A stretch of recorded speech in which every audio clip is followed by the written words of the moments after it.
It's very good to see you. For all those who don't, there are 1,000 people watching this live, sir. And just to quickly introduce somebody who doesn't need much introduction, he's the father of Indian telecommunication. He's been an advisor to 3 Prime Ministers, Indira Gandhi, Rajiv Gandhi, and Prime Minister Manmohan Singh. He's also served as an advisor to the United Nations. This man is actually on the board of the World Wide Web. So, sir, can you see the conversations that one is having on the World Wide Web? Is that something that you get as a power if you're a member of the World Wide Web Foundation? Don't answer that. It sounded stupid when I said it also. I was a member for 5-7. Then it became too much for me to be on many things. So I decided to cut down my activities. No, absolutely. And even still, you yet managed to be the chairman of the Indian Overseas Congress. You hold 100+ patents. You've written God knows how many research papers and how many books. The last one I particularly enjoyed, Redesigning the World. It is it is a privilege and an honor, and we are very lucky to be able to have with us none other than Padma Bhushan Shri Pitroda. Thank you, sir, for joining. A great introduction. You know, when you are 80 years old, you got to do something. So all the things you added has to do with the age, not talent. You are very humble, sir, and which is why, as we were doing this role model series, one of the first names that came to my mind was you, sir, and you kindly obliged. But let me start with asking you this question, sir. How did you stumble upon the world of telecommunication? Your journey thereafter is well documented, but how did you stumble upon this? By accident. I had no idea that I would ever work in telecom. I had a degree in physics, master's in physics, master's in electrical engineering. So my dream was to work in nuclear instruments.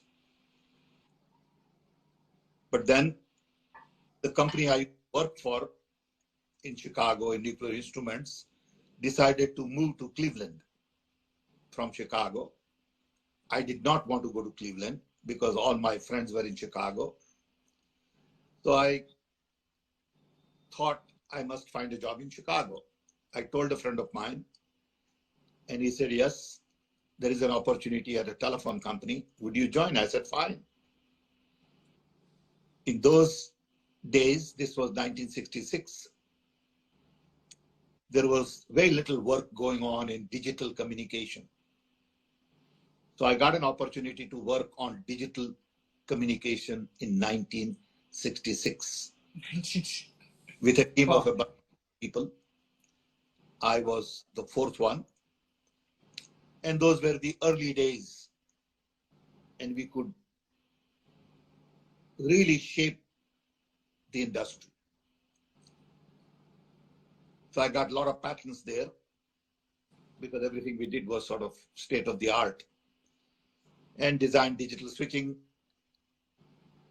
Finally left the telephone company and started my own business in 1974 in designing switching systems for airline reservations and all that. Right. Got into telecom by accident. You got into, so but all the great discoveries, all the great things somehow seem to happen by accident.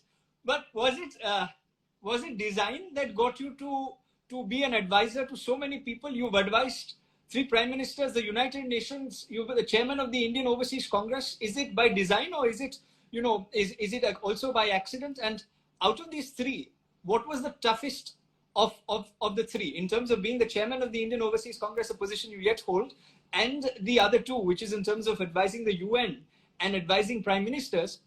What has been the most challenging for a man who has practically built an industry in India? Well, I would say the most interesting and challenging part of my life was really working with Rajiv Gandhi and then working with Dr. Manmohan Singh.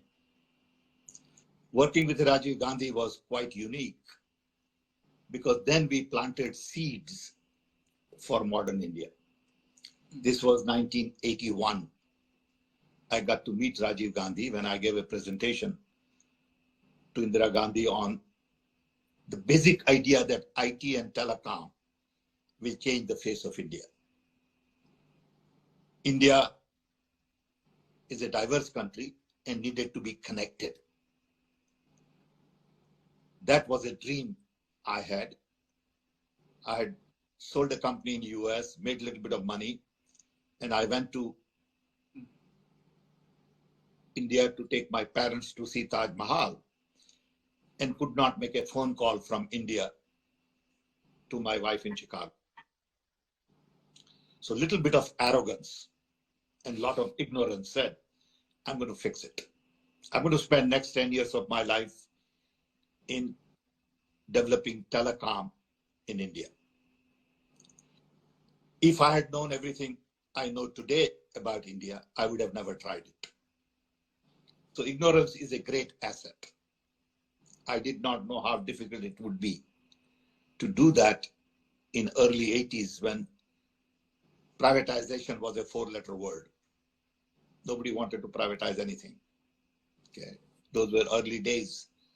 Very strong bureaucracy, lot of resistance to new ideas, innovations, rigid structures. But I think Rajiv Gandhi provided the political will to do the things that needed to be done. So the task then was to plant seeds to really create human resource. Ultimately, it turned out to be human resource for the world and not just India. Then we had 2 million telephones. Used to take 10 years to get telephone connection. In a short span of 35 years, now we have 1.5 billion phones. We are a nation of a connected billion. And at the same time, we generate $200 billion worth of software services and related export. So we have come a long way. In addition, we are recognized as a global leader in IT. Indian talent runs all major IT companies. In my generation, if you had told somebody that IBM chief would be Indian at some day, nobody would have even thought of it. Absolutely. But today you have Indians in Silicon Valley basically running great companies, a lot of innovations, and all of that, I believe, has a lot to do with the roots we planted in 80s. In the 80s. And so like you rightly said, the 80s led to the 90s and now the 2022s. And as an international icon, and I can say this as one of the Indian international icons, because you said your dream was to connect India, and quite literally, in a way, you represent India. You were born in Orissa, correct me if I'm wrong, and then you went to Gujarat, sir. You studied in Gujarat, then went to Chicago, and then came back to New Delhi to serve your country. And in many a way, you could have led a very more comfortable life in the United States, but chose to connect India. You spoke about India, and therefore I must ask you this question. Has the India of 1980s and the India of 2022 changed? I know there's a big influence of Mahatma Gandhi on you and your entire family. Do you see that your idea of India of the 1980s and the idea of India of 2022, has it changed dramatically? I think so. I think the idea of India we had was really rooted in the fervor of the independence movement, in the ideas embedded in our constitution, which relate to democracy, freedom, human rights, which relates to diversity, inclusion, justice. And I worry about India today. I worry about India today because we are wrapped up in promoting lies, mistrusting people. As opposed to love, we focus on hate. We are dividing our people. The India that I was born in was very different. I grew up in a small little town in Orissa where right in front of my house was a Muslim family. We were 8 in our family. They were 8. Next to it was a Marwari Jain. Next to it was Punjabi Sikh. And in the back was Oriya tribal. And we all lived like a family. No one ever thought that my neighbor is Muslim, my neighbor is Sikh or Hindu. We all played together. We celebrated each other's festival. And that's the India I grew up with. Okay. India I grew up with didn't have the hate. Okay. And this bothers me today because I think a lot of our institutions today have been captured. Media is essentially biased. And we have a serious issue right now. We need to really decide which road we want to take. We are at crossroads. Do we want to build India based on diversity, inclusion, love, truth, trust, democracy, or we want to build India that is based on hate, divisions, conflicts, and that bothers me more than anything else. But India has changed. We have a lot of young people. We have a lot of technology. We have a lot of progress. All of that is given. Which is the hope, sir. Which in a way is the best hope that we have such a young, vibrant democracy, which you are, and a young demographic, which is listening to you today, sir. And therefore, you said that, the India of 1980 and the idea of India back then and the idea of India today and what India is, in your mind is going to be 20 years from now, if it goes down this path, we understood that. But sir, isn't this also a reflection of what is happening world over? If you see, the United Nations also, an institution that was supposed to be built for peace, security, to maintain, harmony across the world, whether it be Srebrenica, whether it be Rwanda, and now Ukraine, sir, whether it be, the genocides that have been created, that are across the world that one is seeing, and the fact that, they have so much of money at their disposal but are unable to do anything. Isn't this a global phenomenon? Not just the fervor nationalism, but also institutions failing, like you mentioned. Isn't this something that is happening even globally, even with the United Nations? Yes, I think we are at crossroads, not only in India, but we are at crossroads when it comes to world. And part of the challenge is that we live in a world which is connected. For the first time in the human history, we are all connected. What does it mean to have connected world? And this connectivity is very special because it is hyperconnectivity, which democratizes knowledge, decentralizes decision-making, demonetizes services. It's about content, curation, context, communication, collaboration, cooperation, co-creation. All of these things require us to redesign the world. I just wrote a book called Redesign the World. The Spanish copy of it's a Spanish translation, happens to be on my desk. And hyperconnectivity demands that we restructure this world. Everything we do today is basically obsolete. Right. So we teach is obsolete. Way we practice medicine is obsolete. Way we open bank account. I think hyperconnectivity has had impact on everything we do. Commerce, retail, marketing, distribution, delivery. Right. Okay.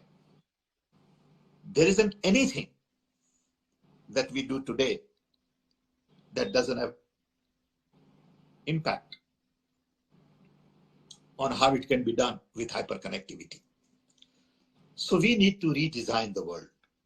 Institutions like UN that you were designed just about the time I was born. I was born in 1942. Oh, right. And right. UN was designed just about that time. With it came World Bank, IMF, NATO, WTO, ultimately, all of the other institutions. Right, sir. That design did pretty well for 70, 80 years. But that design doesn't work anymore. We need new institutions, new structures to respond to new reality. What you see going on in Ukraine is an example of the fact the old architecture doesn't work. Okay. But that's where I want young people to take the lead. I'm worried that young people get sucked into the old architecture. They design issues that their parents, or discuss issues that their parents discuss, and they are not becoming rebel. I want young people to fight for the future that they need to build. And No, not absolutely. Go ahead. Sorry. No, please, sir, go on. No, you go on. You are the No, young person. Get the no, chance. sir, you'd be happy to know that what you are saying is exactly what we want to do. Sir, I will tell you, I didn't know much about the United Nations. I was smitten by the UN and its policies and how it works up until 2015. Then in 2015, I met late former President Pranab Mukherjee, and he looked at me and he said, Rishabh, if actually 1 crore students participate in I.I.M.U.N every year, why do you copy the United Nations? You any which way talk about India, you talk about Indian ethos. Why do you call this model United Nations? Why don't you change it to movement to United Nations? And sir, that's where we changed it to movement to United Nations. And I must tell you, when I went to the UN, I didn't see much difference between the Indian Parliament and the UN. In the Indian Parliament, sir, and now some students from I.I.M.U.N have actually reached the Parliament. So in the Parliament, I know that some of them just doze off at the end. And even in the United Nations, as I saw, much of the bureaucrats and the diplomats out there were more interested in playing games of poker in comparison to actually, bringing about change. So what you're saying, sir, in terms of redesigning the world, and I've read your book, we had that conversation and colloquy, I don't know whether you recall, but, I remember that very. So that remains our small infinitesimal effort. But so let me bring you to a very important question. The world can only be redesigned if there are strong role models. This conversation is about role models, sir. And the state of Indian politics today, unemployment is at about 8.5%. Businesses are hurt. Inflation figures are at an all-time high. But sir, there is no, it seems within your party, in the Congress, and just generally, sir, across, not talking about one political party, there seems to be lack of good role models in the opposition that people are accepting. I'm not saying that there is a dearth of role models in political parties, but people seem not to be accepting those role models as the role models who can challenge the current dispensation and their thought process. So what are your thoughts on the fact that there is lack of role models in opposition, and that in a way is hurting democracy? First of all, there is no lack of role models. But the problem is these role models don't get the exposure they should get. Right. It is like lies get promoted, truth gets suppressed. That doesn't mean there is no truth. Truth is there, but it is suppressed because media is manipulated, controlled, and as a result, the real role models are never given the opportunity, and the fake role models get promoted. So that's one piece of the puzzle. Okay. Then role models don't come only from politics. Role models come from teachers, doctors, lawyers, housewives, cooks, sports people. We need to understand that role models have nothing to do with politics. Okay. Role models have to be local. Role models are created by accomplishments in different fields. Unfortunately, everybody looks to politics for role model. My role models were, on one hand, Gandhi and Einstein. On the other hand, were my local teachers in my 6th grade, 5th grade. They were wonderful human beings. They were Gandhian. They were just unbelievable people. Okay. My role models were my uneducated parents. My role models were very different. Okay. So you have to find your role models in your ecosystem and not look for role models somewhere where they don't exist. Okay. True. What you mentioned is very true, that you must look at role models in your immediate ecosystem. But sir, then to ask you this, a lot of the role models that are there in our immediate ecosystem, this Generation Z and the millennials, is more about instant gratification, overnight successes. There are few stories such as yours, And on Instagram, sir, people talk about success more than failure. You are a very humble man, and which is why I can dare to ask this question is, sir, can you narrate any one failure which has shaped you and made you who you are? If you're comfortable in I answering. don't look at, yeah, I'm very comfortable in answering anything, including personal questions. I have no issues. I don't look at life in terms of success and failure. Right. I don't life in terms of achievements and money and fame. I look at life as a journey in which there are all kinds of experiences, some good, some bad, some very important, some not very important. In my case, for example, when I had my first heart attack at the age of 47, it was a shock to me. I thought I was pretty healthy. I thought I was calm, cool, and bang, I got a heart attack, quadruple bypass. And I realized that I did not take care of my health well. That was a failure on my part. The impact of my dying at 47, my family, shocked me that I wasn't prepared for this. What would have happened to my children, my wife, my parents, and everybody? So that was a failure on my part. I managed it. So today you are like looking at a man who not only had 2 quadruple bypasses, I had cancer also. I'm cut right from my throat all the way, both legs from top to bottom, because all the veins have to be taken out. I had 8 veins replaced. But I'm doing great, thanks to technology. Okay. So in journey, I didn't plan for this. It happens. So success and failure is very relative. Okay. I don't see life also in terms of money, jobs, prestige.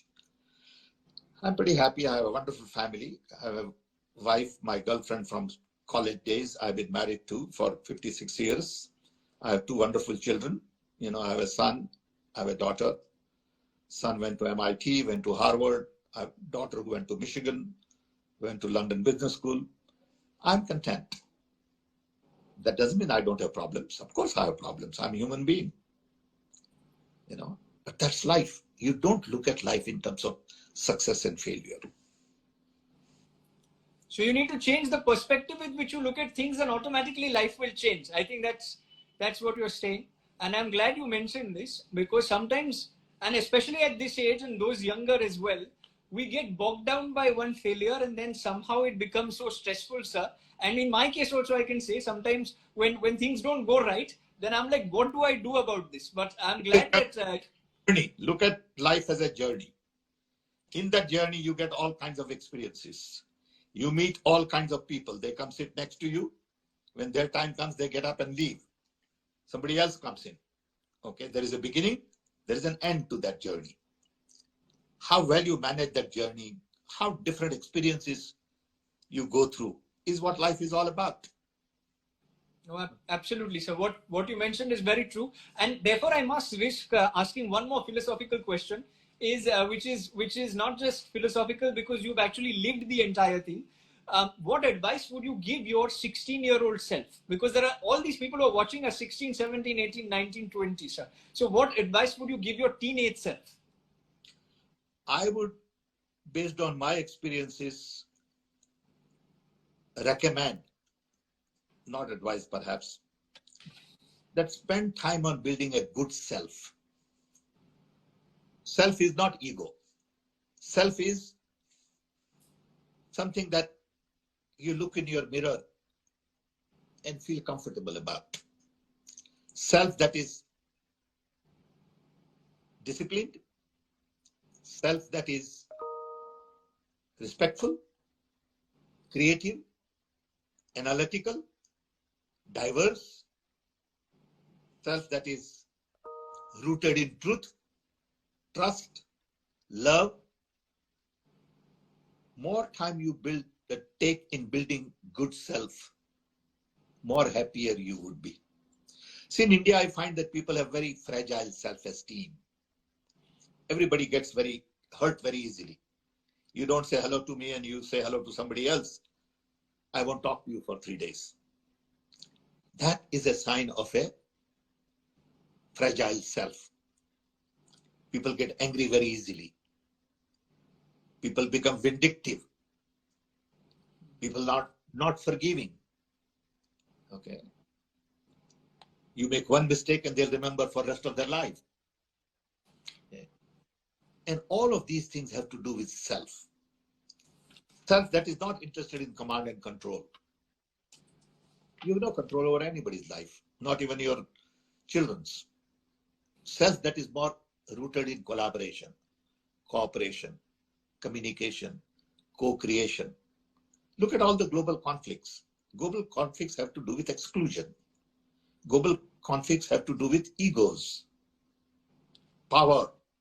See, today the whole world is focused on two things. Only two things. Power and profits. And they are both connected. I want more money. I want more power.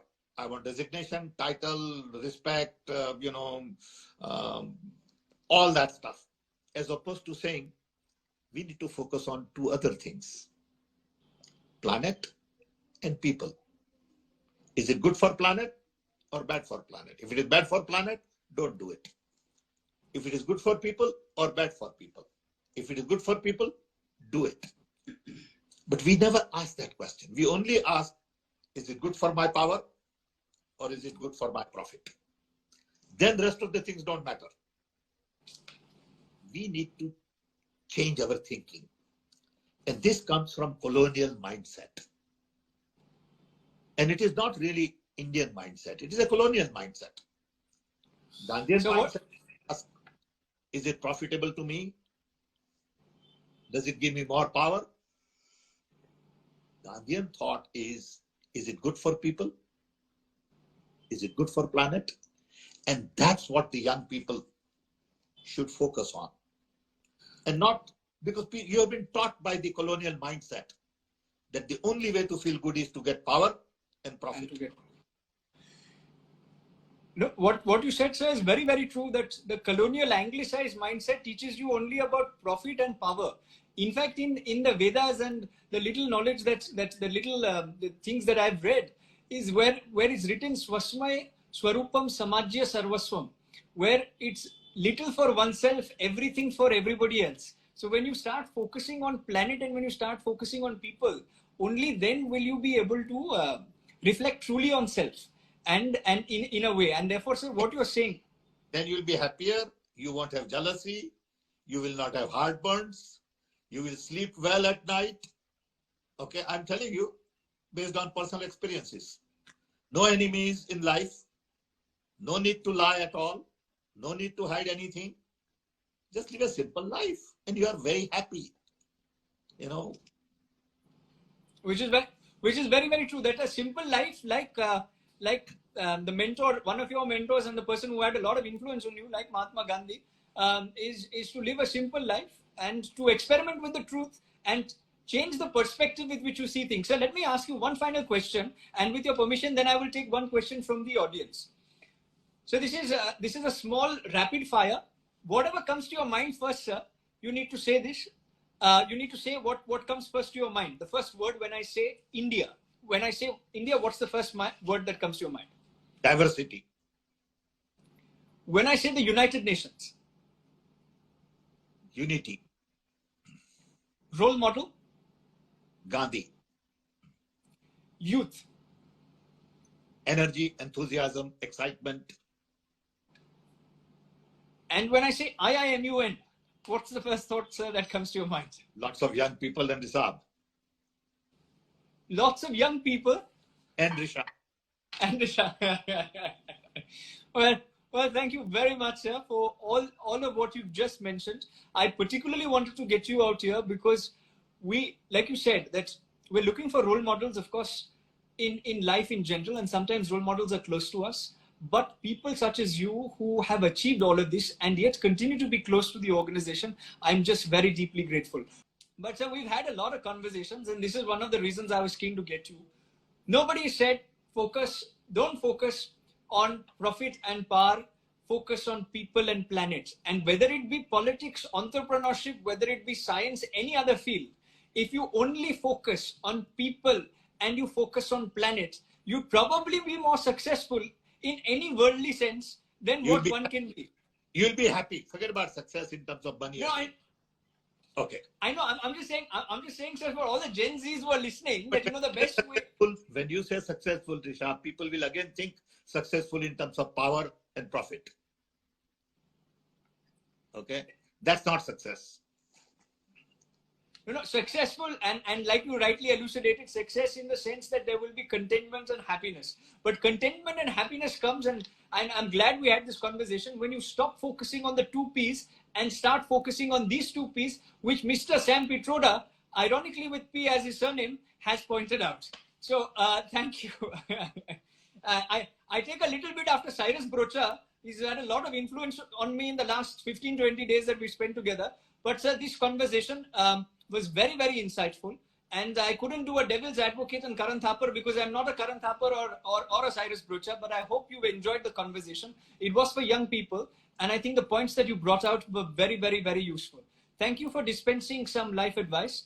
And I keep telling people that conversations with knowledgeable people are better than reading 100 books. But I would say this, please read his book, Redesign the World, because I've read it personally and I think it's made a huge impact on me. And it will make a huge impact on you as well. And thank you for this wonderful colloquy. Autobiography I wrote, you might want to mention. It's called Dreaming Big. It talks about my journey. Could be interesting also. Dreaming big. And I think that's another thing that's a great takeaway from this session, that how to dream big, but yet to be content. I'll read that and message you, sir. And in the interim, to all the 1,000 plus people who saw this and the thousands who are going to watch this recorded session, thank you very much for joining Parul University Presents I.I.M.U.N's Role Models. We had with us Dr. Sam Pitroda. Thank you, sir. Thank you. Thank you.